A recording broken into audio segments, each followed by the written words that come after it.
Hey everyone, it's Alice, and I'm here today to do a UK versus US book cover battle.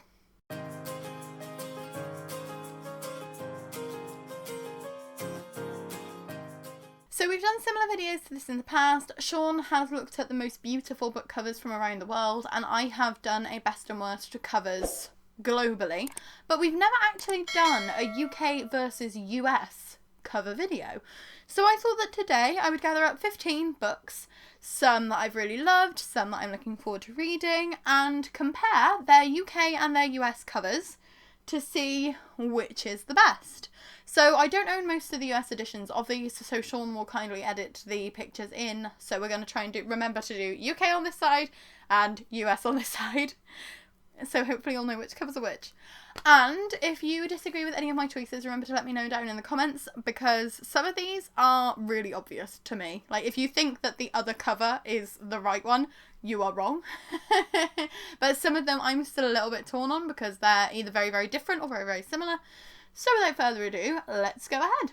The first comparison I've got is one that is very on brand for this channel, because if you've been here before, you'll know my favourite book is Red Rising. So, there's not much difference between the UK and the US covers for Red Rising, apart from the fact that the US cover has a much more vibrant red on the wing, and it also has this quote at the top that says Ender, Katniss, and now Darrow, as well as having the foiling on the title itself. But then it gets to the spines. And I just think, like, the red with the black wing is so much more effective than having, like, then the other wing that goes round onto the back. And also, I just don't really like the comparison quote on the cover, because comparing it to Ender and Katniss kind of automatically sets it up for failure, because if people love Ender's Game and The Hunger Games, and this is quite similar, then they're just going to think it's a rip-off. So I think it's a lot better to not even have a quote blurbed on the cover and just let the story stand for itself. So I'm definitely going for the UK cover for this one, even though they're very similar. The next book that I'd like to compare is Spin the Dawn by Elizabeth Lim. So this is the Fairy Loot cover rather than the UK cover, but they're very, very similar, still in this illustrated style, so I'm just using this one to compare. And then this is the US cover, which has this lady printed on the front. And this is one of the hardest ones for me, because, to be honest, I like the cover on these, but I think the vibe is so completely different. All I know about Spin the Dawn, I haven't read it yet, but I am excited to read it, but all I know is that it's meant to be like a fantasy version of Project Runway. So the fact that this one has like this gorgeous illustration of the character with scissors and thread in their hand, it feels like it's very representative of the story. This one has this big bird in the background, which I feel like will become relevant to the story. And it's an absolutely gorgeous illustration, and I really do love the colours of it. But the US version is going to win on this one for me, just because, I will be honest, I used to think that it was a photograph on the cover. And the closer you look at it, the more you realise that it's actually some kind of like almost watercolour-esque painting. And it's just very, very gorgeous. And this makes me feel more likely to pick up the book, even though I did buy these so that I would have the matching sets with Six Crimson Cranes and The Dragon's Promise. So, going for the US one. So we're at 1-1 at the moment, and now we'll move on to some of the ones that I don't own both copies of. So, let Sean commence with the editing magic. Thank you. So to start off with, I've got They Both Die at the End by Adam Silvera. This is the UK paperback cover with this glittery blue foiled egg timer, sand timer thing, and the very, very bright orange in the background. And the US cover over here has the two boys walking, holding hands, but the shadow is the Grim Reaper, and it's got this beautiful purpley blue dusk background. As you can tell by the fact that I described this one as beautiful, I am going with the US cover on this one because I think it's very clever the way that it's so subtle. At first glance, you don't notice that it's the Grim Reaper in the shadow, you just think it's the two boys walking, which makes the title even more intriguing. I think this one, it's good that it introduces the characters because it says at the top, this is Mateo, this is Rufus, they both die at the end. So it feels like it actually describes the story a little bit more. But I'm not a huge fan of the colour. It's a very, very vibrant orange. And the fact that all of the Adam Silvera UK spines look very similar makes it hard to tell which book is which from a distance on the shelf. So going for the US cover on this one, which puts the US back in the lead. Next up we have Beasts of Prey by Ayana Gray. So this is the UK cover and we've got the US cover over here. I'm not normally a fan of people on covers, but something about this one is really drawing me to the US cover. I do like the simplicity of the UK cover, the fact that it's got this like tropical flower and then the snake in the background, the snake which is relevant to the story as well. And I like the font on the UK one more, but I think it feels a little bit like it's trying too hard to be a classic YA, and I think that might make people overlook it in the shops because nowadays YA has a lot brighter covers. The black with the very bright icon seems to have died a bit of a death. It's not the most popular design choice anymore. But there's just something about the illustration style on the US cover that is making me feel more drawn towards it. And I'm actually kind of gutted that we didn't get that cover in the UK because I think it might have helped this book to get more notice. So, surprisingly for me, the girl who hates people on covers, I'm going to go with the US again. What's happening to me? We've then got a bit of a double whammy because I've decided to do 4 covers for Graceling. We have the original UK paperback versus the original US cover. So this is probably the hardest one because I think that these are both ugly as hell. As I just said, I don't really like people on covers, and especially the fact that this person's face is very obscure. They're a bit of just like a shadow on the cover. It doesn't give you a very good idea of the character. It's also very dark. I don't know whether Graceling is a very dark story because I haven't read it yet. But it looks very gloomy, very overcast, and where you've got like these weird snowflakes kind of superimposed over the top as well, it's a bit difficult to tell what's going on, because at first glance it looks like she stood like on the seafront with like the kind of stormy clouds behind her. Then it looks like maybe she's on like a snowy tundra. It's just not very clear. And then the US cover is just a dagger. It's just boring as hell. I think just because of how many problems I have with the UK one, I'll go with the US for the original covers. But when it comes to the Graceling reprints, this is the UK cover and this is the US cover. And although I love how very, very different they are, the UK cover just absolutely draws me in. Even though I do prefer the US cover of Beasts of Prey, I am still a huge fan of the kind of classic YA style with like the black and the very bright kind of image in the centre. And I love the fact that this almost pays homage to the original US cover because it's got that dagger in the centre, it's still got the green around the outside. The little flecks of gold sprayed across the cover also make it a bit more eye-catching. There's a lot going on, but it's not too busy on the eyes. Whereas with the US cover, I feel like it is a bit too busy. The illustration is stunning. I bet these look absolutely gorgeous in real life, but when you're looking at the picture on your phone, it just feels ridiculously busy. And even though it makes me more interested to read the series because it is such a vast departure from the rest of the covers that are offered, it's got this bright colour compared to all of the other dark, gloomy, very green covers that have been done. This one being a bit brighter makes it look very unique and it definitely stands out from the crowd. And in a bookshop especially, you would be drawn to this cover, but it's just too busy for me. So the UK cover wins for the reprints. We then have one which I think Sean is going to kill me for because it is The Final Empire by Brandon Sanderson, UK versus US. And I'm going with the UK covers. Sean loves the US covers. He thinks that they're a very kind of traditional fantasy style. He loves the colours, he loves the illustrations, he loves the font, and he really, really wants to get these covers in the future. But I just think they make it look so old. It looks like it was published in like the 80s or 90s when it's actually quite recent. It looks like it would kind of be the same time that the Wheel of Time books are being published because they're very reminiscent of the US covers of those. But the UK ones, they're very simple. They're a lot more interesting. When you see the spines on the shelves, especially, you've just got like this person all in black stood on like this blue wave. And it looks very intriguing just straight away as soon as you see it. The fact that it's white, when most books in the UK always seem to go with this dark colour palette. I love the fact that it's such a bright one. And I just think it's so stunning. The font is gorgeous. The black compared, like the contrast between the black and the blue makes the blue very, very eye-catching. The tiny little tagline of "What if the Dark Lord won?" It's just such a great opener to what the story's about. And it made me pick these up instantly. Back when I picked these up, I hadn't heard of Brandon Sanderson. I just spotted them in the charity shop, thought they looked gorgeous, grabbed the whole trilogy, and that's what you need from a cover to be that intriguing, that even without knowing anything about the cover, without knowing anything about the story, you have to pick it up because of the cover.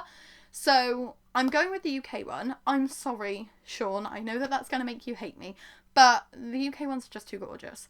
I'm not a huge fan of the reprints because the font has changed and they're a little bit... I don't know. There's just something about the reprints of the UK covers that I don't like that much, but the original UK covers I love. We then have The House in the Cerulean Sea by TJ Klune, the UK cover versus the US cover. Similar to Red Rising, they are very, very similar covers. You've still got this island with the house at the end, you've still got the bus going up the cliff, but it has to be the US cover because that font is just so stunning. I think the UK made such a mistake changing the font and making it into this kind of glowing, very serif font in the sky, compared to the uniqueness. Like, the font on the US cover has a personality. It sounds like a stupid thing to say, but it has such a personality and it makes you want to read it straight away. It also just fits into the cover so well, like it's very well blended into the cover, whereas with this one it feels like it's two very separate things. Like, you've got the title and you've got the picture. I don't even like where the author's name is on the UK cover because it's over on the right hand side on the US cover and I just think it fits a lot better. So the US wins for this one. But also, shout out to Illumicrate for these gorgeous edges because, like, they saved this cover for me. I was just going to wait and order a US edition. So I'm glad that Illumicrate did this sprayed edge because that got me to at least own the book. But definitely a US cover fan on this one. We then have One of Us is Lying by Karen and McManus, the UK cover versus the US cover. I am surprising myself today because I thought I'd be mostly going for the UK covers, but I'm actually going to go with the US cover on this one again. There's just... I like the UK cover. It introduces the characters. You've got a geek, a jock, a criminal, a princess, a murder. That, I think, sets up the story very, very well. And the foil with the font being in the centre is very appealing.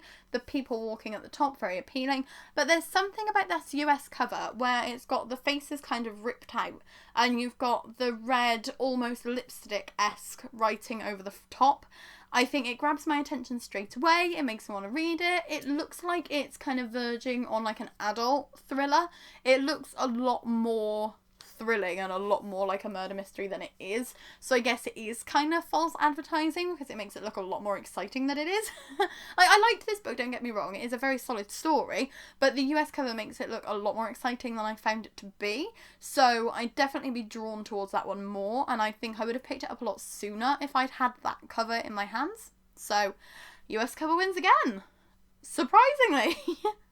Next up we have Empire of the Vampire by J. Kristoff, which I had to put in here because this is the Bad Bookworm Book Club book of the month. So if you haven't started joining in on your read of this book, then you definitely need to get started because we've got to try and get this read by the end of the month for the first instalment of my very own book club. So I'll link the announcement for that up above if you are interested in participating. And this is the UK cover versus the US cover. And I'll be honest with you, the US cover is just a hot mess. I don't know why they decided to go with like the sexy shirtless vampire on the front cover. I guess it appeals to a certain market, but considering J. Kristoff readers and considering J. Kristoff's like style of covers so far, it seems so out of place. The red is stunning, the font is stunning, it really does grab your attention, but I think it's exactly the same with the UK cover. The font is stunning and the illustrations grab your attention on this one too. You've got the creatures around the outside, you've got the shield in the middle, you've got the kind of the seven-pointed pentagram in the centre, and it just... both covers grab your attention, that's for certain. But the US one grabs my attention and makes me think, oh god, like it looks interesting, but I don't want to own that book. Like that would make me grab it out of the library, but if I was in a bookstore I would be avoiding it. So the UK cover wins for this one. And surprisingly enough, when it comes to Nevernight by J. Kristoff, you've got the UK cover versus the US cover, and I'm picking the UK cover again. I am so glad that they decided to use the same artist on Empire of the Vampire that they used on the Nevernight UK covers, because I just think they are so stunning.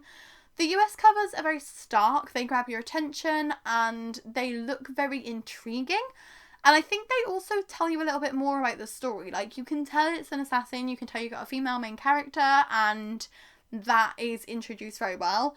This doesn't really tell you an awful lot. Like, I haven't read Nevernight yet, but there's a big bird and a little masquerade mask and a sword and some other swords and a hand or two. So it certainly makes you wonder what the heck is going on. But I just think it's so gorgeous. The illustrator is such a genius and it's just so stunning. Like, even if I never read this book, I will never unhaul it because of how stunning these covers are. I absolutely love them. So, congratulations. I believe the illustrator's name is Gabriel. I will see if Sean can put it up on the page if I can't see it inside. No, they don't have the illustrator's name inside, but I will get Sean to put it up on the screen because he is an absolute genius and I'm so glad that they continue to work with him because, wow. I have 5 books left for you, so we will continue on and see whether the UK or the US is going to come out on top because it feels like it's quite close at the moment. I thought the UK was going to do this as a landslide, but it is very, very close.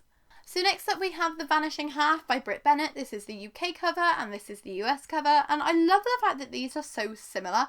You've got that idea of the faces that aren't quite clear coming through all of these very vibrant colours, and it doesn't really tell you a lot about the story, but you definitely know that it's the same book straight away. Like, they are very, very stunning editions. I personally am going to go with the UK cover because I like the fact that it has both of the girls with like this split down the centre. So it tells you a bit more about the story and the fact that it's a rift between these two people who look very similar, but they're quite clearly like on different sides. And this cover was actually what made me want to read this book. I hadn't heard much about it. I didn't really know a lot about it, but the cover really grabbed my attention, and when I started hearing more about it, that was when I knew I had to pick it up, and it ended up being a new favourite of mine, which I wasn't expecting because I don't read a lot of literary fiction. I think I probably would have felt the same with the US cover, but there's just something about the vibrancy of the colours that they've chosen that puts me off a little bit. Like, that very intense navy blue is a bit too stark, but I just think there's something so gorgeous about this one and it catches my attention every time I see it. I actually need to apologise to the US cover of The Vanishing Half because I've just taken another look at it and it turns out there is actually 2 faces on it. It's one of those things where it's almost kind of like an optical illusion, and because it's all the colours mixing together you can't see it very clearly to start with, but as I was closing I was thinking, hang on, maybe that is like 2 people overlapping? And it is. So the US cover does also have the 2 faces like the UK cover, but I'm still going to go for this one because I like the fact that the faces are like apart from each other and you can see them very clearly.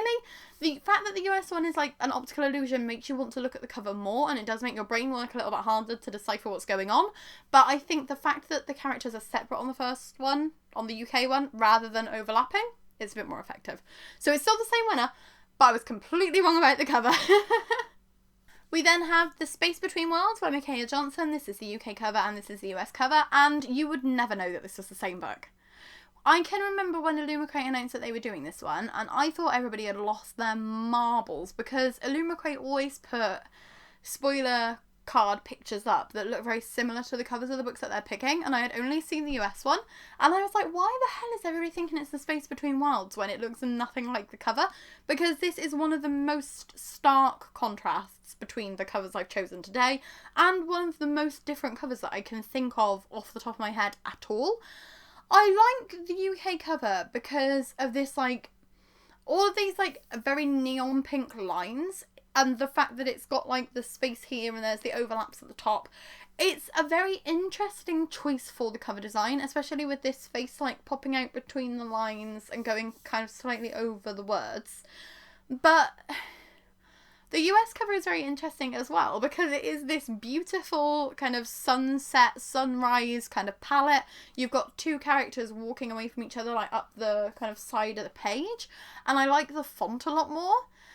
I'll be honest, I don't particularly love either of the covers because I feel like this one makes it look very boring because it is just this overwhelmingly black cover with very small, like a very simple font, very simple design. Whereas the US cover, to me, makes it feel very young. It looks like it's a very young adult novel. It looks quite young. It's basically the only way I can describe it, compared to this one, which makes it look a lot older. So it's very interesting to see the two different ways that they did market this book. I'm going to be honest, I'm going to go with the US one, just because where it's got a bit more going on, it's the cover that would appeal to me personally more. But it will be interesting once I've picked this one up and actually read this book to see whether I think that this cover actually represents the story a bit more. So the US has won, but not by much. We then have All the Stars and Teeth by Adeline Grace. This is the UK cover and this is the US cover. And again, it's one of those things when the UK cover just makes this book seem so young. Something about the way that there's the illustrations in the background and the font on the front just feels more like a middle grade book to me. It is a YA book. I don't know how old YA, because this was in an owl crate and sometimes they go with a bit kind of almost crossover between middle grade and YA. But something about the UK cover just feels very young to me again. I love the font on the US cover, and I think that it's very nice where it's got like this frame of items around the outside. So you've got like the hands holding the crown, you've got the skull, you've got the pirate ship, and you've got the mermaid tail. So you get an idea of the things that are going to be featured in this story, but you've also got the font in the centre. It just looks a bit less cluttered. I think the UK cover just doesn't appeal to me. The very slight difference in the colour palette as well. Like, this is the Owl Crate exclusive cover, but the US cover is only like a very slightly darker shade of blue, and it still appeals to me very much. The UK cover has this kind of gold font that's floating on the waves, and I just prefer the contrast between like the darker blue with the lighter blue. Doesn't make the font stand out quite as much, but because of how interesting the font is and the fact that it's raised as well, it still pops. So I'm going to go with the US one for this one, but it is a very beautiful UK cover, don't get me wrong. We then have Daughter of Smoke and Bone by Laini Taylor. This is the UK cover and this is the US cover, and I'm going to be honest, I'm going with the UK cover because it's got these beautiful opalescent purple feathers, and I'm not quite sure what's going on with the US cover, to be honest. I haven't read Daughter of Smoke and Bone, but I've never heard anybody mention that it's very big on like masquerade themes. I've never heard of any kind of masked balls or any masked things that are going on in this story. I haven't seen any masquerade things in fan art for it or in any kind of fan items that I've seen for the series over the years. And I don't know if that's just because it's not something that people mention very much, or if it means that the US cover doesn't represent the story at all. But it's very off-putting because it makes it look more like it's going to be a historical, kind of romantic fantasy. And from what I can gather, this is like, there's an angel and a demon and they fall in love, and it's an urban fantasy. It's quite modern. It's set in a city. So I don't think it is that old. Again, like, I haven't read this one yet, so maybe I should have waited until after I'd read this to choose. But I just think the UK cover is very, very beautiful. I love the font. I love the background. I love the opalescent feel of the cover, like the shininess. And the US cover for these has never appealed to me. Back when Jessie the Reader and Poland Bananas books and Katie Tessick were talking about it like all the time at the very, very beginning of BookTube, I wasn't compelled by it at all because I just wasn't drawn to these covers. And as you can see, I own it because I really like the UK cover. So it's got to be this one. But please let me know if you've read this story, if there is a huge masquerade theme that I just don't know about, because that might be the thing that I need to push me to pick it up. Who knows? And last but not least, we have what I think is the messiest comparison that I'm ever going to make. And I'm sorry if you like the US cover, because you're wrong. I'm going to be quite harsh about it, because it's Blood Heir by Amelia Wenzhou. So this is the first book in the Blood Heir trilogy, and this is the UK cover. Very, very pretty. And this is the US cover. And I don't know what they were thinking. The art style is horrendous, and I know somebody's worked really hard on it, and I try to uplift and promote artists as much as I can. I I can always kind of see the good side of any kind of art, but there is something about all of these covers and the art on all of the US covers that just thoroughly unsettles me. It's like Uncanny Valley. It doesn't make Anna look like a person. It's very unusual for an art style. I think if it had been more like Mona Lime's style and it had lent more into like the very, very angled, not traditionally human looking features, I might have liked it more. But the fact that it's got like this very unique style that makes it look kind of like it's an abstract version of a human, but also looks too similar to a human to be abstract, I just don't like it. And I think compared to the UK cover, which is just so freaking stunning, like the contrast between the red of the cloak and the white of the background, you get an idea of the setting. You've got like this blood everywhere, all of this red, and like even the gold of the cover, like the title, I think pops very, very nicely. It's very luxurious as a cover, and I just absolutely adore them. I adore all three of the UK covers, and I'm unsettled by all three of the US covers, so I'm definitely glad I got UK editions of these, or I would never have picked it up. So let me do some quick mathematicals, and we will work out which has won. It's a tie! Oh my god, what are the chances of that? I had not planned that at all. Because I did the 2 covers of Graceling, so there's one in each pile, it's actually a tie. Oh, Jesus. I've chosen 8 UK covers and 8 US covers. And I mean, technically, the UK cover of Graceling trumped all 4 of the covers of Graceling, so the UK has pipped it to the post a tiny little bit. But that is an equal split, so that proves it. Out of the books that I love or I'm really excited about, there's an equal amount of beautiful UK and beautiful US covers, and this is why I need to have so many duplicate editions of books. Oh no. Please let me know down in the comments if you think I have picked the wrong winners on any of these, because I think that I've got impeccable taste in book covers, but I can imagine some of you are screaming at me for not liking some of these covers right now. If you like this video, please give it a like, and if you'd like to subscribe, we would be super duper grateful. If you'd like to see another episode of this in the future, then please do let us know, and if you've got any suggestions for covers that you would like us to compare in the future, then leave those down in a comment, because I am running out of ideas, but there are so many covers that I would like to compare, so that would be a fun time. We post videos every Tuesday, Thursday and Saturday, so we'll see you in a couple of days with another video. Bye! This is actually a lot of fun. Next up we have Beasts of Prey by Ayana Gray. So this is the UK paperback over here, and this is the UK cover. No, that would be the same thing.